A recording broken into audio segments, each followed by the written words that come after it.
Hey everybody, what is up? It is Stan the Man, and welcome back to another Stan the Man video. Now, the reason why I started this video a bit more joyful in comparison to the other videos that I have done on this channel is because I am laughing at what seems to be the biggest joke in the world, also known as the Aruban government. Now, to give you guys some context, I am from the island of Aruba. I was born here, I was raised here, and even though I genuinely don't like living here, there's a big possibility I might die here as well. Aruba is a small island in the Southern Caribbean, one of, if not the most touristed island in the Southern Caribbean in general. To give you guys some further context, about 90% of the 110,000 people living here on the island identifies as Roman Catholic. Before I continue on to this video, I would like to make it very clear that I have nothing against the Catholic Church or against the Catholic faith whatsoever. I myself was born a Christian or Catholic. I really don't know the difference. I had my head dunked underwater during my baptism. I ate the dry-ass cracker when I had my first communion. I even had my confirmation, even though the latter was a little bit against my will. The main reason why I'm saying this is because I know what it's like to have the Catholic faith, even though today I no longer have the Catholic faith. Now, ladies and gentlemen, the reason why I'm getting into this is because back on the 6th of December 2022, the Dutch Supreme Court made a ruling. For context, even though we are in the Caribbean, we still form a part of the Royal Kingdom of the Netherlands. Everybody here has a Dutch passport, and everybody here is a Dutch citizen. I would get into how the hell any of that makes sense, but then we're gonna be here a while. Anywho, the Dutch Supreme Court made a ruling that same-sex marriage should be and has to be legalized here on the island. I mean, come on, we're only in the 21st fucking century. Now, the reason why the court argues that it has to be legalized on the ABC Islands is because, well, it's something that the ABC Islands has to do in order to follow something that is called basic human rights. And basic human rights may seem something that is missing from the vocabulary of the Catholic Church. After news of this broke out on the island, it only took about 7 or 8 minutes for people to start collectively shitting themselves. People began showing up on the streets with big signs and banners, alright, telling people, okay, nah, to raise family pro-God and all that stuff, okay? One of the main reasons why people are upset because of this law is because this law will effectively allow same-sex couples to finally be able to adopt children. So the Catholic Church, who I'm pretty sure have a great track record with children, basically just went, "Oh no, the children, not the children." Before you know it, people started handing out flyers and started blocking the roads with big-ass signs asking people to sign a petition to go against this law, and I was shocked to see the speed of which they did so. More people showed up to protest against this law than people showed up to protest against the murder of a fucking child that happened in 2017. Well, it's good to know people got their priorities straight. Now, you would think, it being, you know, the 21st century and all that people would see past the ways of old and finally make way to a more bright and inclusive future. I really didn't pay no mind to any of this because I wanted to give people the benefit of the doubt. I genuinely had hope that people would see to reason and stop clinging on, like desperately clinging on to old ways.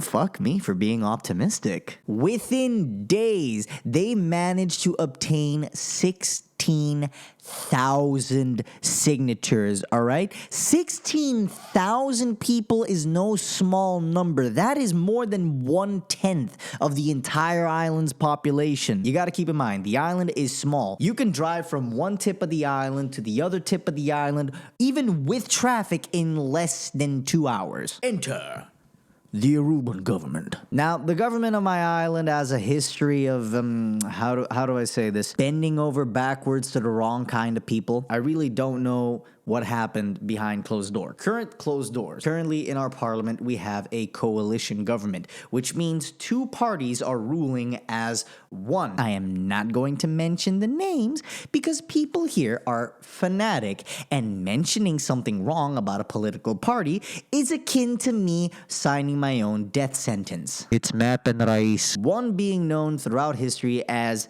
opposed to same-sex marriage, the other being pro same-sex marriage. You might be asking yourself, well, Stan, if that's the case, then what the fuck happened? I genuinely don't know. I try to pay attention to the news outlets here in the island, but you get brain rot the second you go in there. Now, what I'm about to say right now is just speculation, but it's speculation based off of years of observational fact. I've seen governments rise and fall and somehow make the same mistakes. Now, ladies and gentlemen, I'm going to show you the age-old analogy.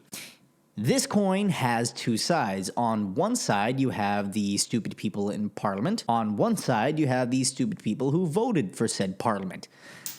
One simply cannot live without the other. Now, this is one of the main reasons why I believe even the pro-same-sex marriage political party backpedaled on this decision and eventually chose to appeal, is because they don't want to lose voters. Same as nearly every other country, Aruba holds elections every 4 years. The last election happened in 2021. It's 2023.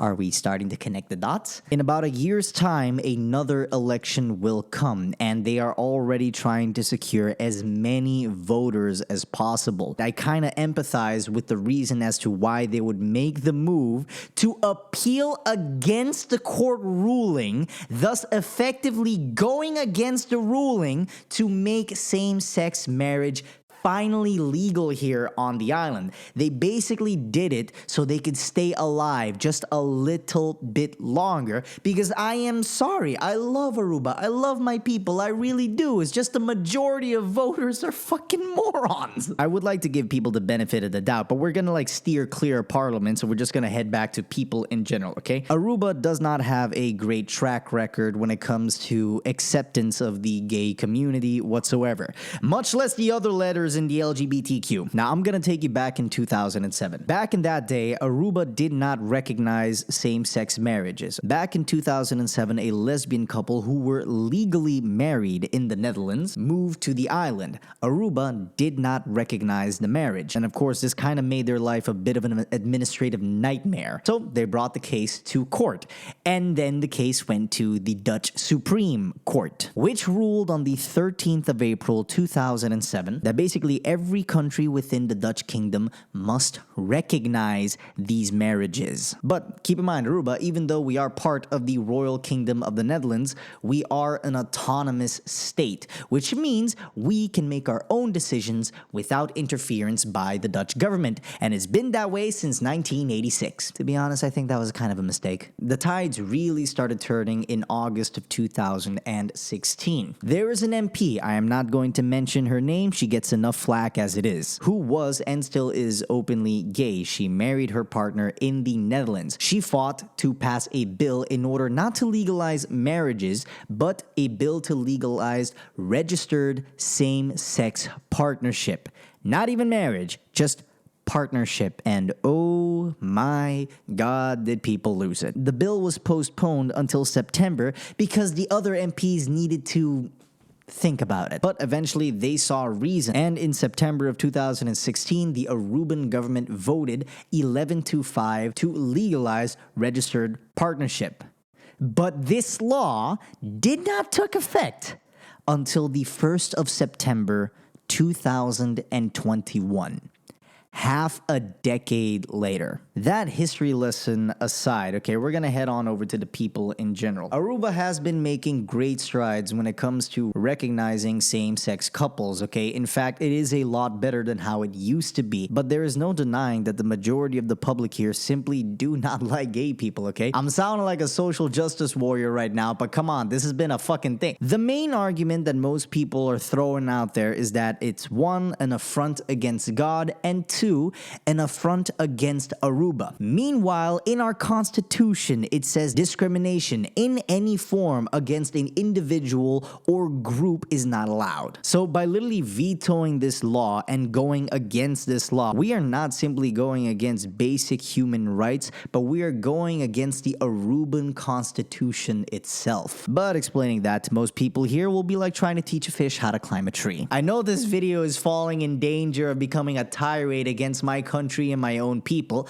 but let me set the record straight. I love Aruba. As I mentioned in the beginning of this video, I was born here, I was raised here, and hell, I might die here. Aruba on most occasions has basically been referred to as basically one of the most LGBT friendly islands that people have been onto. A lot of places, hotels and stuff like that are extremely welcoming to same-sex couples, okay? Despite this is a more recent phenomenon. People are out, but they're not as out as they would want to be for fear of being ridiculed, for fear of being excluded, and for fear of being assaulted. Remember that lesbian couple that I told you guys about? That same lesbian couple had to suffer through frequent harassment and even people throwing rocks at them. Welcome to the developed world. Hey, Stan from the future here. Why did I sound like Vsauce? Basically, I've been doing more research on this and I decided to go on Facebook. So I'm on multiple Aruban news outlets and the comments against these fucking things. It's a good thing that Facebook does not understand papiamento. I'm seeing death threats, people threatening to castrate them, but it's okay, we're one happy island. Normally, I really don't like talking about political affairs here on the island because it is a small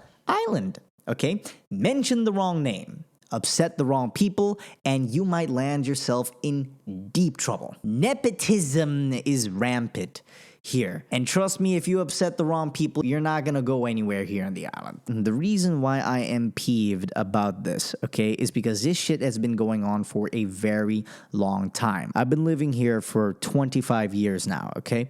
The island already has a problem where it caters itself more to people who visit here for a vacation for 2 or 3 weeks rather than the people who actually live here, spend their lives here, try to grow here. And then you have this shit, this absolute refusal to get along with the times, all for the sake of an imaginary friend that we don't even know exists. It's no surprise to me why the majority of young people, when I say young, I'm talking Gen Zers to millennials, when they leave to go study abroad, none of them want to come back. Because even though the weather is beautiful, the people are friendly, opportunities are limited, and people simply don't feel at home here. They don't feel at home in their own country that we call one happy island. Maybe it's one happy island for everyone else, but for a lot of people who live here, it's something completely different. Anywho, hope you guys enjoyed this video. I'm pretty sure this is gonna ruffle a few feathers. Will this get me killed? I don't know. Tune in next time on the next episode of Dragon Ball Z. Nah, but in all seriousness, okay, hope you guys enjoyed this video. Like, comment, and subscribe. Stay safe, stay awesome, stay hydrated. See ya.